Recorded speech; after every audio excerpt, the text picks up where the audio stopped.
Looking for the perfect appetizer that's crispy, savory, and a little bit sweet? Let's make bacon-wrapped Brussels sprouts. Start by rinsing and trimming fresh Brussels sprouts. Slice each one in half. This helps them roast evenly and hold the flavor. In a bowl, toss them with olive oil, sea salt, black pepper, and a touch of rosemary.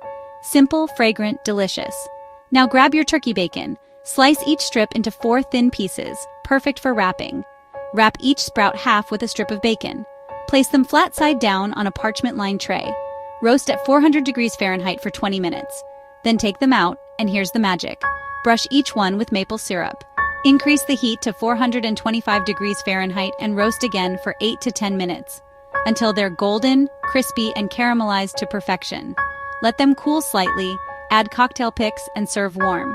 These bites are crowd pleasers, sweet, smoky, and irresistibly crisp. For more elegant recipes, visit gourmara.com.